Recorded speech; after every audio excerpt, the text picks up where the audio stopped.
The Lord be with you. I'm Deacon Keith Fournier, and our first reading is from the second book of Samuel. Yahweh sent the prophet Nathan to David.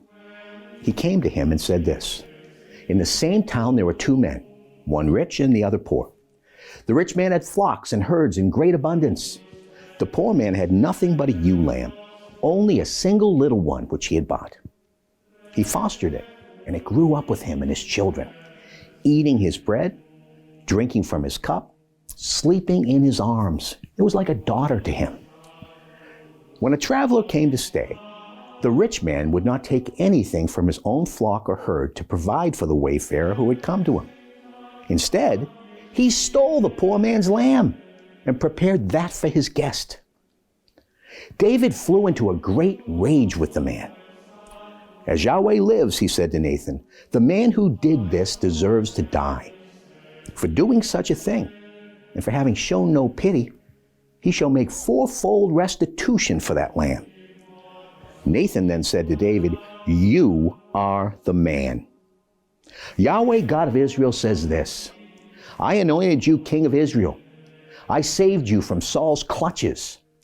For this, your household will never be free of the sword, since you showed contempt for me and took the wife of Uriah the Hittite to make her your wife.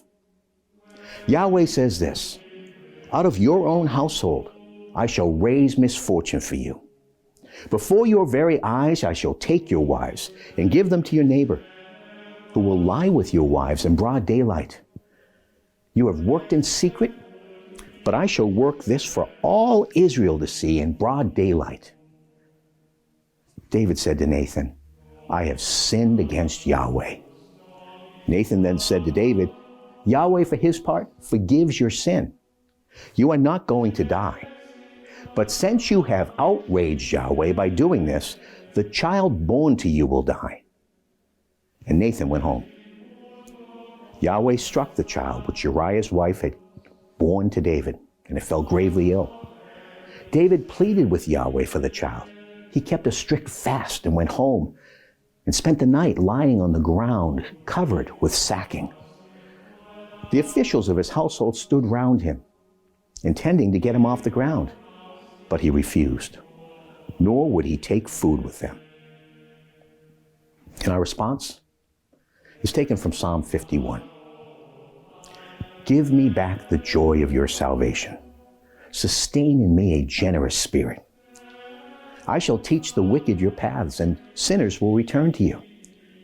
Deliver me from your bloodshed, God, God of my salvation, and my tongue will acclaim your saving justice. Lord, open my lips, and my mouth will speak out your praise. Sacrifice gives you no pleasure. Burnt offering you do not desire. Sacrifice to God is a broken spirit, a broken, contrite heart you never scorn. In a reading from the Holy Gospel according to St. Mark. With the coming of evening that same day, Jesus said to them, "Let us cross over to the other side." And leaving the crowd behind, they took him just as he was in the boat. And there were other boats with him. Then it began to blow a great gale, and the waves were breaking into the boat, so that it was almost swamped. But he was in the storm, his head on the cushion, asleep. They woke him and said to him, "Master, do you not care? We are lost." And he woke up and rebuked the wind and said to the sea, "Quiet now, be calm." And the wind dropped, and there followed a great calm. Then he said to them, "Why are you so frightened? Have you still no faith?" They were overcome with awe and said to one another, "Who can this be? Even the wind and the sea obey him." The Gospel of the Lord.